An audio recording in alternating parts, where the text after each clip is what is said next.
Good morning class. मैं एक बार फिर से हाजिर हूँ आपके लिए नेक्स्ट चैप्टर लेकर, जो हम कर रहे हैं सीरीज़ में। क्लास 8 की हिस्ट्री हम कवर कर रहे हैं और हमने लास्ट क्लास में लेसन नंबर 1 ख़त्म किया था। अभी आपके पास जो है लेसन नंबर 2 है। लेकिन उससे पहले मैं एक चीज़ आपको बता दूं कि आपको अगर हमारी वीडियोस अच्छी लग रही हैं, आपको हमारे कॉन्सेप्ट समझ में आ रहे हैं, तो प्लीज़ इस चैनल को सब्सक्राइब एंड शेयर ज़रूर करें, ताकि इस चीज़ का बेनिफिट बाकी बच्चों तक भी पहुंच पाए। तो हम शुरू करते हैं नेक्स्ट चैप्टर। जी, हमारा चैप्टर है फ्रॉम ट्रेड टू टेरिटरी। तो बच्चे सबसे पहले ना हमें इसका कॉन्सेप्ट समझना है कि आपका जो ये ट्रेड है, ट्रेड टू टेरिटरी वाला जो कॉन्सेप्ट है, क्यों लिया गया है। ट्रेड टू टेरिटरी मीन्स कोई इंसान व्यापार से, आपका जो व्यापार है, व्यापार से कहाँ तक, साम्राज्य तक। आपको शायद हिस्ट्री पढ़ रहे हैं तो थोड़ा बहुत अंदाज़ा इससे लग रहा होगा कि ये किसके बारे में बात कर रहे हैं और बेसिकली इस चैप्टर में हम क्या पढ़ने वाले हैं। और नीचे लिखा भी है, the company establishes power. It means ये चैप्टर बेसिकली हमें अपने देश में अंग्रेजों के आने तक की पूरी प्रोसेस से क्या कराता है, हमें उसके बारे में सारी इंफॉर्मेशन देता है। इतना क्लियर हुआ। बट इससे पहले बच्चे हमें ये देखना होगा कि जब ये कंपनी हमारी कंट्री में आई थी, इस कंपनी से पहले हमारी कंट्री में क्या था।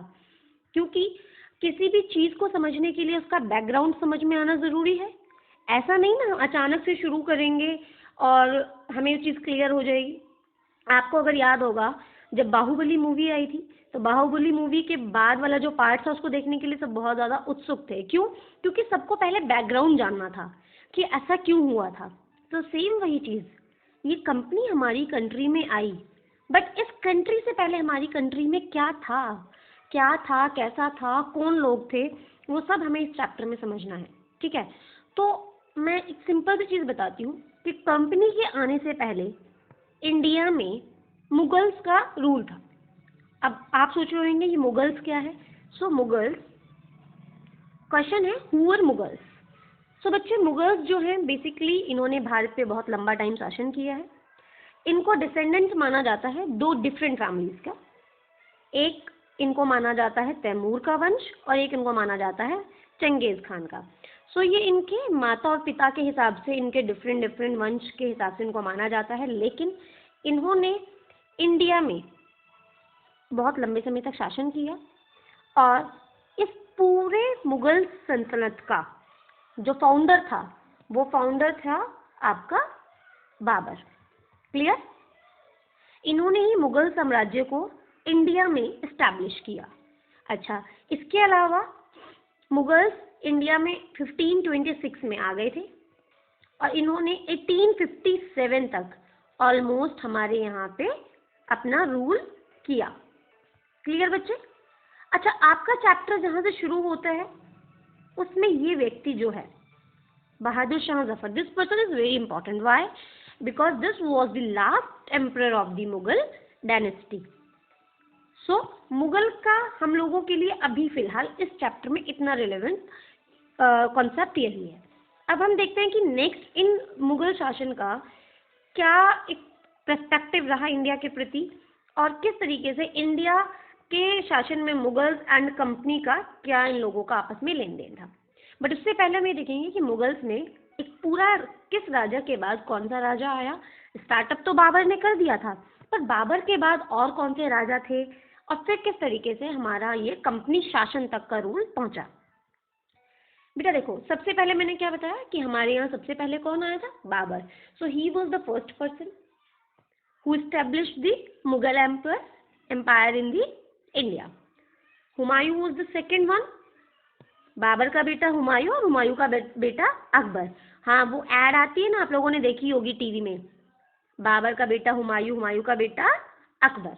सो सबसे पहले बाबर, बाबर के बाद हुमायूं, हुमायूं के बाद अकबर, अकबर के बाद कौन नेक्स्ट, कोई गैस करेगा? हुमायूं के बाद अकबर, अकबर के बाद यस जहांगीर। नाम आपने सबके सुने होंगे डेफिनेटली, मुझे पता है, लेकिन आपको सिर्फ लाइन से याद नहीं होंगे। और जहांगीर के बाद आपके आए शाहजहां। शाहजहां को सुन के ताजमहल याद आया होगा। जी, वो ताजमहल शाहजहां ने ही बनवाया था, और शाहजहां के बाद औरंगजेब। और ये औरंगजेब भाई साहब है ना, ये हमारी पढ़ाई के लिए बड़े इंपॉर्टेंट है, क्योंकि हमारे सेकंड चैप्टर की स्टार्टिंग इन्हीं की डेथ के बाद होती है। समझ में आया बच्चा? चलो अब एक थोड़ा सा हम पहले चैप्टर पे लुक देते हैं और मैं साथ के साथ समझाऊंगी। देखिए क्या लिखा हुआ है। Aurangzeb was the last of the powerful Mughal rulers. He established control over a very large part of the territory that is known as India. So हमारे लास्ट जो एम्परर रहे, ऑफिशियल लास्ट एम्परर जो रहे, वो मुगल शासन के वंश में से औरंगजेब थे। This person was the main emperor. ठीक है, इसके बाद क्या हुआ बेटा, 1707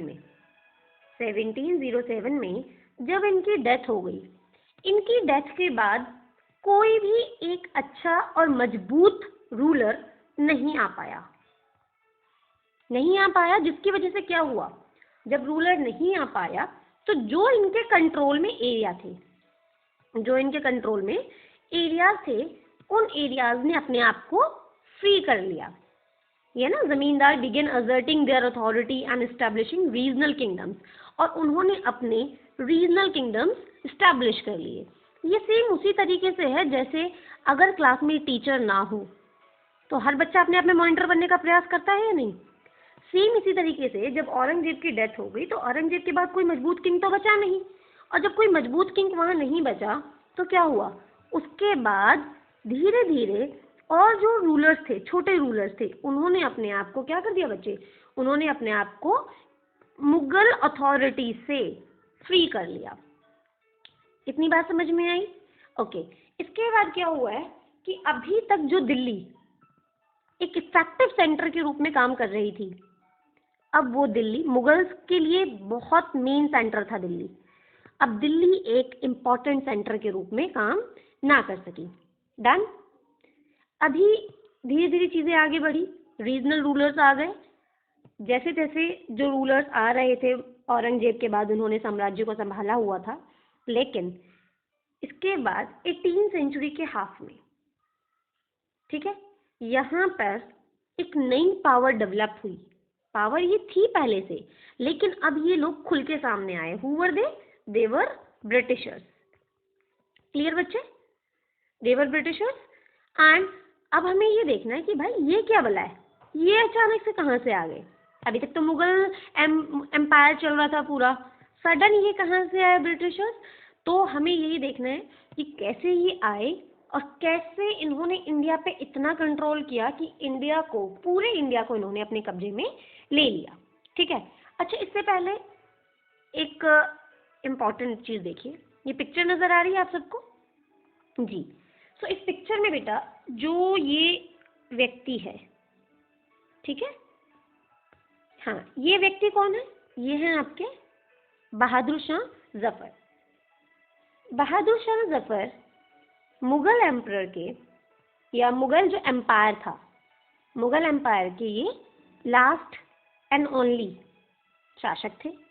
लेकिन अंग्रेजों ने क्या किया, इनको अरेस्ट करके, इनको तो वहां से जाने के लिए इनको बोला कि आप ये साम्राज्य है, दैट किंगडम, ये आपको छोड़ना होगा। ठीक है। लेकिन बेटा ये जो दो व्यक्ति है ना, ये और इनका एक बेटा, ठीक है, इन दोनों को क्या कर दिया गया, Bahadur Shah Zafar the Mughal emperor at that time 1857 में, ठीक है, तो यहाँ पे इनको तो फोर्स किया गया कि आप ये क्या करिए, जगह को छोड़ के चले जाइए। एंड इनके जो बेटे थे बेटा, उनके बेटों को इनके सामने ही मार दिया गया। क्लियर बच्चा? अच्छा, अब हम नेक्स्ट देखते हैं। अब हम लोग वापस बैकग्राउंड में गए कि ये जो ब्रिटिशर्स नाम की बीमारी है, ये ब्रिटिशर्स अचानक कहाँ से आए और ऐसा क्या हुआ था कि ये जो ब्रिटिशर्स थे, इन्होंने धीरे धीरे पूरे इंडिया के ऊपर अपना कंट्रोल कर लिया। क्लियर बच्चे? करीब 16वीं सेंचुरी में, 1600 जो था, ठीक है, इसमें एक कंपनी, ईस्ट इंडिया कंपनी जो थी, ये charter is like kind of order लेके कहाँ से आए थे बेटा, ये आए थे ब्रिटेन से। ब्रिटिशर्स है तो ब्रिटेन से आएंगे। सो ये ब्रिटेन से जब आए थे ये यहाँ से इंडिया आए थे, तो यहाँ आने के लिए ये वहाँ से प्रॉपरली परमिशन लाए थे। क्या लाए थे बेटा? परमिशन लाए थे। और परमिशन इस चीज़ की कि भाई हम इंडिया में व्यापार करेंगे और हमारे अलावा इस जगह से, ब्रिटेन से, कोई और company, no other trading group, हमें कोई भी compete नहीं करेगा। और वहाँ की क्वीन ने, जो वहाँ की क्वीन थी, उसने ही परमिशन उनको दी थी। अरे भाई साहब, इनको ये सिखाओ कि चलो आप यहाँ से तो मना कर दोगे कि कोई नहीं आएगा, आप यहाँ को तो रोक सकते हो ना, लेकिन क्या आप अलग किसी और कंट्री के लोगों को रोक सकते हो आने से? नहीं रोक सकते। तो हुआ भी यही, यहाँ से तो इन लोगों ने मैनेज कर लिया कि यहाँ से यहाँ पर कोई नहीं आएगा। लेकिन अब हुआ क्या बेटा कि जब तक ये लोग कैप ऑफ गुड होप का चक्कर लगा के यहाँ तक पहुँच पाते, इससे पहले ही पोर्टुगीज, डच एंड बाकी अदर्स जो पावर्स थी वो इंडिया पहुँच गई। अच्छा, ये इंडिया क्यों आ रही थी? पहली बात तो देखो बेटा, क्या है ये?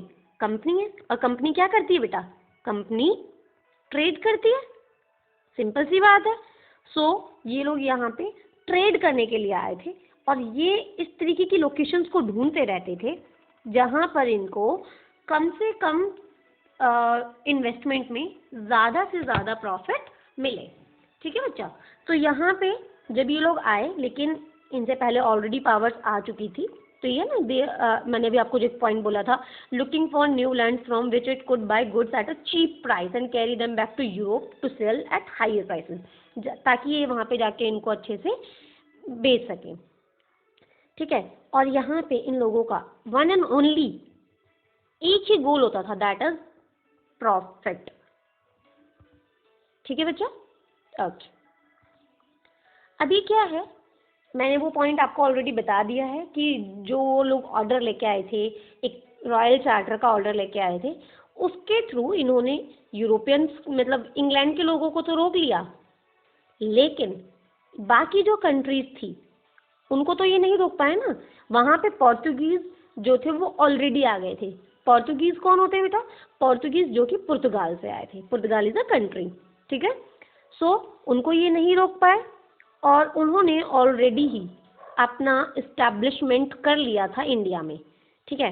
वास्को डी गामा नाम सुना होगा, वो भी एक पोर्तुगीज ही थे। बोलते हैं ना, वास्को डी गामा कौन है पता है आपको? भारत को डिस्कवर किया था इन्होंने। ठीक है? 1498 में ही डिस्कवर्ड इंडिया। क्लियर बच्चे? और फिर वहाँ पे 17th सेंचुरी तक डच भी आ गए थे, वो भी अपने लिए ट्रेड के चक्कर में आ रहे थे। एंड फ्रेंच वर ऑलरेडी, मतलब ये भी वहाँ पे थे। क्लियर बच्चा?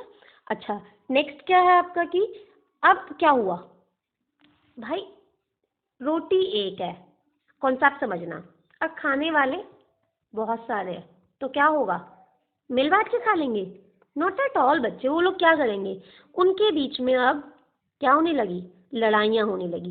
क्योंकि ये जो रोटी थी, रोटी इन द सेंस कि सामान, क्या क्या सामान था, तो ये सारा यहाँ मेंशन्ड है, आप इसको रीड करेंगे कि क्या क्या सामान वो लोग जो है लाइक पीप, क्लोथ्स एंड जो भी, ठीक है, इन सब सामानों के लिए वो वहाँ पे आने लगे, क्योंकि इन सामानों की बेटा बहुत अच्छी डिमांड थी यूरोप में। ठीक है? यूरोप में इनकी अच्छी खासी डिमांड थी और डिमांड होने के कारण इनका जो कंपटीशन था वो और ज़्यादा बढ़ रहा था। और अगर कंपटीशन बढ़ रहा था तो सिंपल सी बात है, क्या हुआ कि इन चीज़ों की रेट जो थे बढ़ गए, क्योंकि सब एक ही चीज़ मांग रहे हैं, हर कंपनी को वही चीज़ चाहिए थी। अब जब सब सेम चीज़ें मांगने लगे तो उनके रेट क्या हो गए? उनके रेट हो गए हाई। और जैसे ही रेट, बेटा रेट होंगे हाई तो क्या होगा? प्रॉफिट उनका कम हो गया। अब प्रॉफिट अगर बढ़ाना है तो इसका एक ही ऑप्शन है भाई साहब। क्या ऑप्शन है? कॉम्पिटिटर्स को हटा दो। अगर आपको अपने बिजनेस में स्ट्रगल नहीं करना है और आपको प्रॉफिट कमाना है ज़्यादा, तो आपको इनको हटाना पड़ेगा। इतनी चीज़ समझ में आई? अब इन लोगों ने ये हरकतें भी करनी शुरू कर दी। कभी ये लोग मतलब ओशन में जब इनके सामान के जहाज आ रहे होते थे तो ये क्या करते थे? इनके जहाज़ों को ही ये डुबा दिया करते थे, मार पिटाई कर दिया करते थे। तो इस तरीके की चीज़ें बेटा वहाँ पे चल रही थी। क्लियर? इन्होंने वही चीज़ें की कि अब ये अपने सामान को बचाने के लिए कहीं ना कहीं छोटी मोटी आर्मीज रखने लगे और इन्होंने फोर्टिफिकेशन करना स्टार्ट करवा दिया। ठीक है? और फोर्टिफिकेशन करने से क्या था कि एक तो इनका सामान सेफ रहता था, ये लोग सेफ रहते थे, एंड अब इन्होंने ये चीज़ समझ में आया कि कंपटीशन तो है, और कंपटीशन को अगर अच्छे तरीके से करना है तो हमें कहीं ना कहीं यहाँ के लोगों को या तो इन्वॉल्व करना होगा या यहाँ के शासकों को इन्वॉल्व करना पड़ेगा, ताकि मीन्स कहीं ना कहीं ये अपनी पॉलिटिक्स लगाने लगे इस चीज़ में। ठीक है, अब है बेटा क्या क्या पॉइंट लिखा हुआ है, East India Company begins trade in Bengal. इन्होंने बंगाल से अपना स्टार्टअप किया। ठीक है, the first English factory was set up on the banks of the river Hooghly. तो इन्होंने अपनी पहली फैक्ट्री कहाँ लगाई बेटा, हुगली में। कब, ये सिंपल 1 मार्क क्वेश्चन है, 1651 में इन्होंने अपनी फैक्ट्री वहाँ पे स्टैब्लिश की। ठीक है बेटा, तो उस टाइम पे जो कंपनी में काम करते थे उनको क्या कहा जाता था, फैक्ट्रियों में जो काम करते थे उनको फैक्टर कहा जाता था। ठीक है, और वहीं उनके पास एक गोदाम होता था, गोदाम रखते थे वो, जिसमें उनका सामान होता था स्टोर। ठीक है, एंड वहीं पे पास ही उनके ऑफिसेज वगैरह भी होते थे, जिसमें से वो पूरा बिजनेस ऑपरेट करते थे। क्लियर बच्चे, इसके बाद क्या हुआ, धीरे धीरे कहीं ना जो वो लोग थे कंपनी के, जो हेड होते थे या जो वर्कर्स थे, उन्होंने भी कंपनी के आसपास ही रहना शुरू कर दिया, और उन्होंने अपने घर वगैरह वहीं पे बनाने शुरू कर दिए। एंड इसके बाद अब खेल यहाँ से चेंज होता है। अब क्या होगा, ये ईस्ट इंडिया कंपनी यहाँ मर्ज होते हैं, किससे, ये होते हैं मुगल्स के संग इनका कांटेक्ट होता है। कैसे, इन्होंने मुगल्स ऑफिशियल्स के थ्रू, ठीक है, उनको थोड़ा सा रिश्वत देकर इन्होंने क्या करा, इन्होंने उनसे जमींदारी ले ली। कितने विलेजेस की, 3 विलेजेस के ऊपर इन्होंने अपना कंट्रोल कर लिया। उसमें से एक इलाका कौन सा था, कालीकटा। ठीक है, कालीकटा या कालीकट इसको कहते हैं। तो सिंपल, अब जब, और यही कालीकटा बाद में कोलकाता या फिर कैलकाटा के नाम से फेमस हुआ। ठीक है, it also persuaded the Mughal emperor Aurangzeb to issue a farman, that the important line कि उन्होंने किस चीज की परमिशन ले ली औरंगजेब से, औरंगजेब से उन्होंने परमिशन ले ली, farman granting the company the right to trade duty free. That's the important line, यहीं से सारी कहानी स्टार्ट होती है। क्लियर बच्चे, अभी इतना कॉन्सेप्ट आपको समझ में आया। चलिए अभी हम बाकी चीज एक्सप्लेन नेक्स्ट वीडियो में करेंगे।